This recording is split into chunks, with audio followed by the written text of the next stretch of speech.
Hi and welcome to Best in Tesla. The Ford Mustang Mach-E seems like a really great car, and as a consumer you might even look at the comparison to a Tesla Model Y and think they are very similar. And as a consumer you might be right, but when we look a little bit deeper there are actually quite a big difference between these two cars. But not denying the Mach-E is a great car. But does it mean that Ford has caught up, and will this car save Ford from bankruptcy? Will Ford just be spitting out EVs from here on out? Let's take a look at the old OEMs and the difficult transition they have to make to go electric, and why this transition might be harder than you think. And let's use Ford and their Mach-E as a great example, and of course compare it to the Tesla Model Y. So let's dive right in.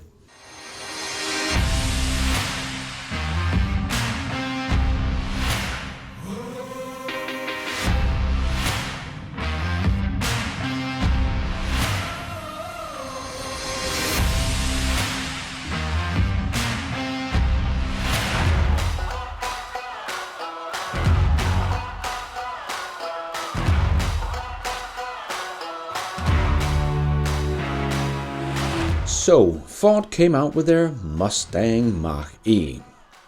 I have not tried it as it has not yet come to Denmark, but you can be sure I will do as soon as it come here, so remember to subscribe to my channel so you don't miss out on that video. But the specs are very similar to the Model Y, even though the Model Y beats the Mustang on pretty much every specs, but only by a very little margin. Let's take a look at the specs and price to get a good idea of what these two cars have to offer.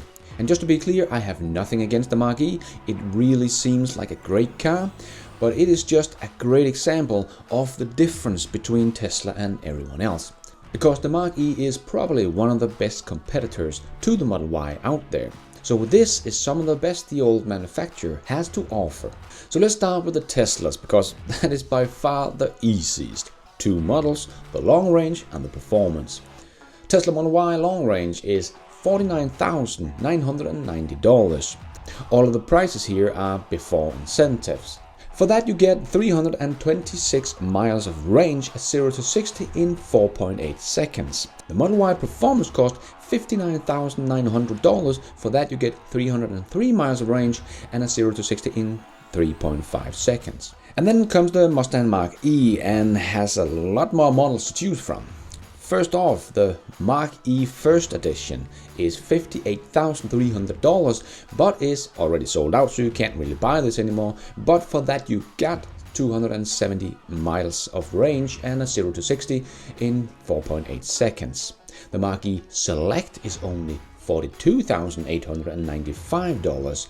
For that you only get 230 miles of range, so a bit on the short side. I would prefer electric vehicles over 250 at least. And it has a 0 to 60 time in 5.2 seconds.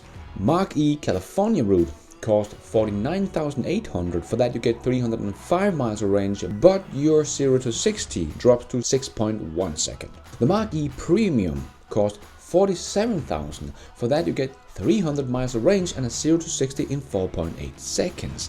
Now that sounds great, but there are a little catch here and we'll get back to that. And the last one is the Mach-E GT, $60,500. For that you get 250 miles of range, 0 to 60 in 3.8 seconds, but that is not available before late summer 2021 in the US.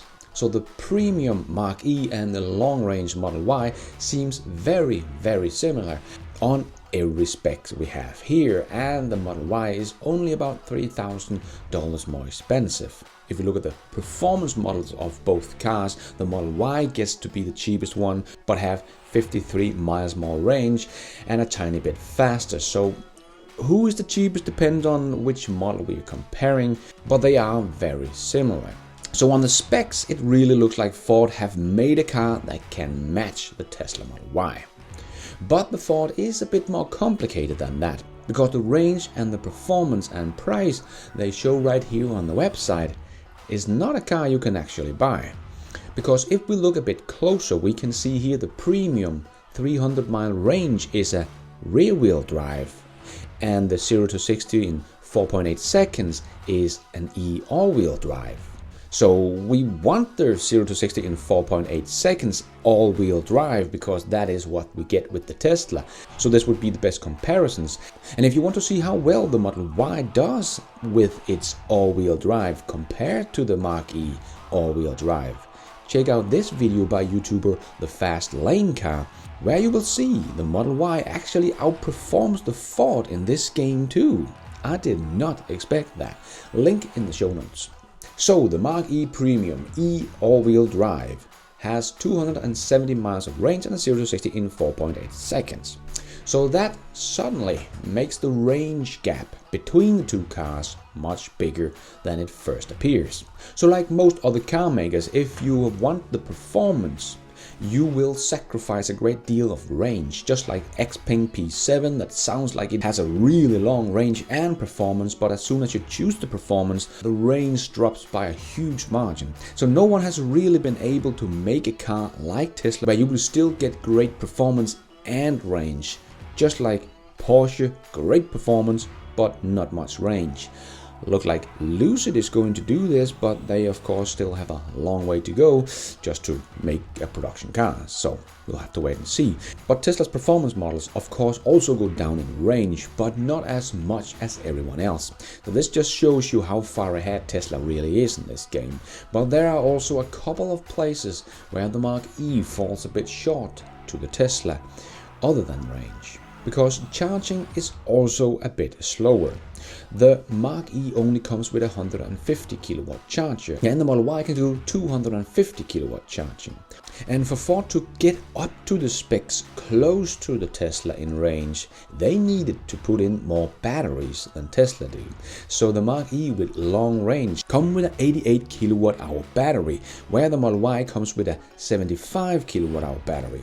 So not only does the Model Y have longer range, faster charging, but it also has about 15% less batteries it needs to charge to get that range. Ford writes that it will get about 93 kilometers or 58 miles in just 10 minutes. But the Model Y gets 75 miles of range in just 5 minutes. So in 10 minutes the Model Y will get 150 miles compared to Mach-E's 58 miles of range. That is actually quite a big difference.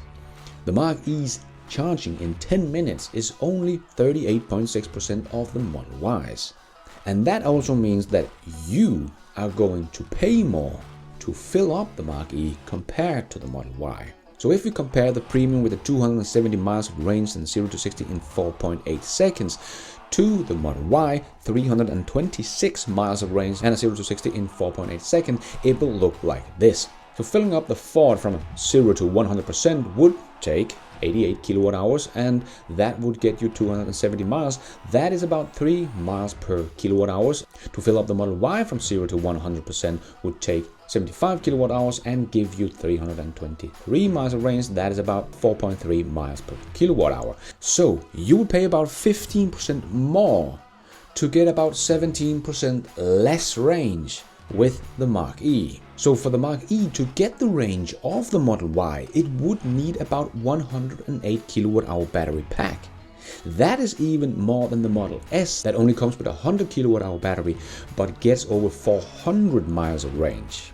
This kind of shows you how inefficient the Mach-E really is compared to a Tesla. But it actually gets a bit worse for us consumers. And I don't know what the prices of electricity is in the US or any other country around the world, so I'm just going to use myself and Denmark as an example, and then you can do your math of your country or state, because this can of course vary quite a bit depending on where you live. But here in Denmark we do have a special subscription for electricity for EVs, but I think that it is quite rare around the world and not everyone gets it here in Denmark as well. So let's just say I don't have the subscription and just have to pay for the electricity when I'm charging like everyone else. And I of course have some free supercharging with the Tesla, but let's also put that aside and just look at the price of filling up an EV at a public charger.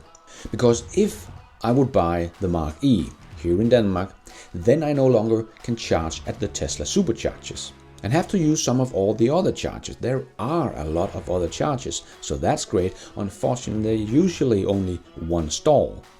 compared to Tesla's maybe 16 or 20 stalls. So there is a very big difference here as well.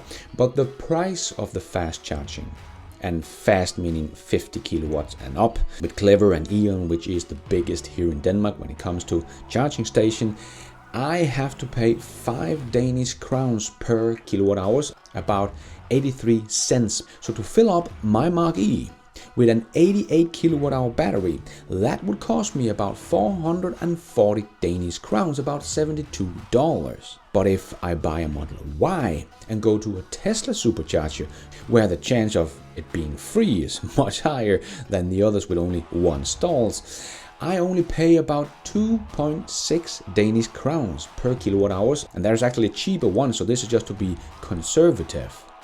Yes, Tesla's charging price is almost half the price of other charging stations here in Denmark at least. Let me know how it looks in your country. So for me to fill up the Model Y's 75 kilowatt hour battery, that would cost me 195 Danish crowns, about $32. And remember, those 195 Danish crowns get me 326 miles of range, and the 440 Danish crowns get me about 270 miles of range in the Mach-E. And I will be able to charge much faster as well with the Tesla, and pay less than half the price. This is kind of nuts if you think of it, and really show how efficient a Tesla is and the true benefit of Tesla's own charging network. Not only do you have more options, because I can charge on any charging station with my Tesla, but with the Tesla charging stations there are more stalls on every station, they are faster and they are cheaper. So for 2 cars that look so similar on paper, this kind of blew my mind that there would be such a big difference in the cost of owning these 2 vehicles here in Denmark. It would cost twice as much to own the Mach-E compared to the Model Y, but with the Model Y I would get longer range and faster charging. If you're charging at home, you of course have the same price for both cars, but you still need to fill up more kilowatt hours to get the same kind of range. You have to charge 108 kilowatt hours with the Mach-E to be able to go 326 miles that you will get from the 75 kilowatt hours battery with the Tesla. So the Model Y is still much more efficient and therefore much cheaper to fill up with electricity, even at home. I know I'm biased Tesla here, but I still think if you think of this very logically, the Model Y would be the very obvious choice here. But of course not everyone goes this deep into the numbers when buying a car, and some don't like Tesla and some don't want their cars and some only want to buy Fords and so on. But from a logical standpoint, the Mach-E can't really match the Model Y. And I thought they would be much closer than this. And when we look at all this from Ford's point of view, that is when this really could hurt Ford, because sure, they have just made a very good electric car. No, it can't match the Tesla, but Tesla is also the golden standard you measure against, but Ford did a very good job here, coming very close. And if we don't look at the specs but just the car, this looks like a very good, fun family car with lots of space. It should handle very well, all around a very good car. So why should this hurt Ford and not help Ford? Well, first of all, the 88 kilowatt hour battery compared to Model Y's 75 kilowatt hour battery. But the price of the car is very similar, but the price of the batteries are not the same. If we are very generous, Ford's battery pack probably cost about $150 per kilowatt hour. That is kind of the average price in the EV world.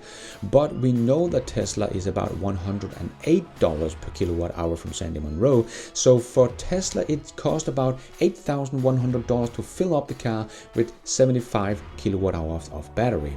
But Ford had to pay about $13,200 to fill up the Mach-E with 88 kilowatt hour batteries.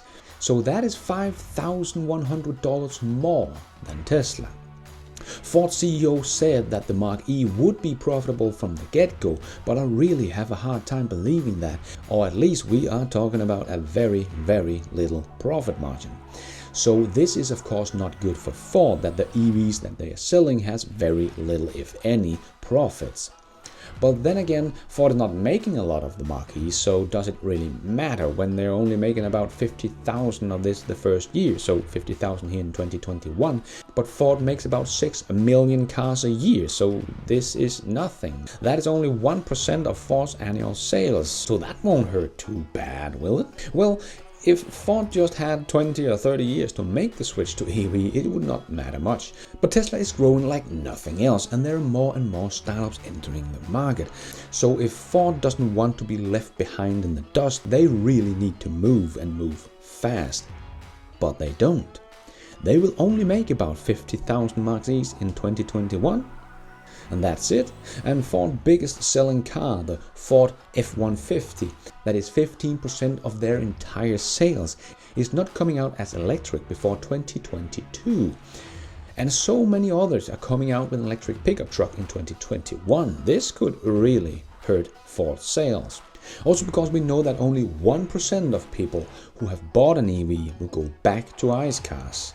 And we can also see that Porsche Taycan has become the best-selling Porsche in 2020. So people want an EV if they can get one in the segment they are looking for. And this year Ford will get about 50,000 people in their very nice Mach-E, and 99% of them will never go back to ICE car. And that is Ford's own customers. And Ford is not really offering anything else right now. And it's not going to for a while, because even though the demand for EVs are there, Ford is only offering one, and only 50,000 of it this year. Because they don't have the batteries to produce more than this right now. They don't make a lot of money on selling them, so they don't want to produce much more right now, but they have to in the future.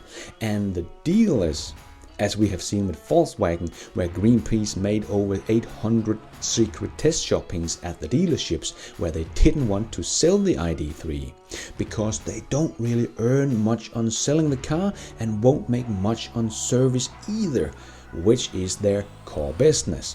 Just like with my Tesla, I have driven 67,000 kilometers. I have spent $0 on maintenance on this car and has had 0 service checks.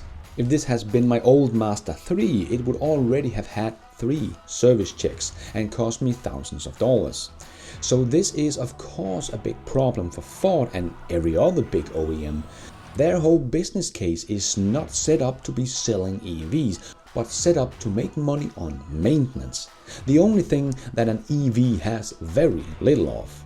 And even though Ford next year is coming out with their electric F-150, they will probably not make a lot of them, probably also about 50,000 in the first year, and then they will say it is already sold out. Well, Tesla's Cybertruck is not sold out and has already over 1 million reservations. So Tesla will outsell Ford on the electric pickup truck, just like with the Mach-E, 50,000 this year, when Tesla will produce about 400,000 Model Ys this year. That's hardly competition. And 1 million Cybertruck will really hurt Ford. This is a direct hit at Ford's core business, where Tesla is coming out with a much cheaper pickup truck that has much longer range, doesn't dent and doesn't rust, and come out a year before Ford's EV pickup truck. They simply are not in the same league as Tesla when it comes to making EVs, and this is a problem for Ford and all the other legacy automakers, because this is the future. But it does look great when they come out with a new model like Volkswagen and the ID.3. They have 30,000 pre-orders, so in the beginning it looks like they're just flying off the shelf, and they're #1 in many countries in Europe. But as we have seen in some countries around Europe, the ID.3 sales are already going a bit down, probably because the pre-orders are running out. And the dealership don't want to sell them, so not many new ones are coming in. And Volkswagen is not producing 50,000 EVs per month like Tesla is, so the sales of the ID.3 and the Mach-E will go down as soon as they are through their first pre-orders, and will not be able to keep up with Tesla's production of EVs. So no, they will not outsell Tesla. This will become very clear here in 2021. So the old OEMs like Ford and Volkswagen are facing a lot of problems, even though Volkswagen are really trying to go electric. First, the old automaker's business model is not set up for this. They sell through the dealerships that don't want to sell their cars, and they can't make a big incentive for the dealership to sell their EVs because they are not really making any money on the EVs themselves. So to make an incentive on top of that just makes it an even worse business, to lose even more money on just 1% of their business. So I can't really see how they can get out of this other than start selling the EVs themselves directly to customers, just like Tesla. But then again, who are they going to go to fix them when something goes wrong? So this is another big change the old OEMs have to make, together with changing all their factories to produce EVs instead of ICE cars, and then the problem of getting enough batteries so they can really scale up production of EVs, because until they do that, they are really not in the game of the future of transportation. Then they are just trading waters and not moving the needle. So even though they are making decent EVs, it doesn't change much. And to see just how much more efficient the Model Y is over the Mach-E was really an eye-opener to me. And thanks to connecting the dots to show this on Twitter and getting my attention on this. And it just shows you how far behind legacy automakers really are, because Tesla this year is going to come out with a new Model Y that is coming out of the new Gigafactory in Berlin, with the new battery that are half the price and twice the range. This is going to destroy Ford's Mach-E. Don't know how Tesla will do this. They could put half the batteries in and keep the range and save 50% on the amount of batteries they need, and on top of that 50% on the cost of the batteries, and undercut everyone on price by a huge margin. Or keep the size of the battery and still save about 50% on cost, but get twice the range that everybody else. Don't know how they will do that, but there's a lot of opportunities for Tesla here to really set themselves apart. But Ford and all the other legacy automakers have a huge mountain in front of them to climb. The dealers won't sell their electric cars, huge problem. They can't get the batteries they need to move fast enough, huge problem. They can't sell many of the EVs now because they don't earn money on them, huge problem.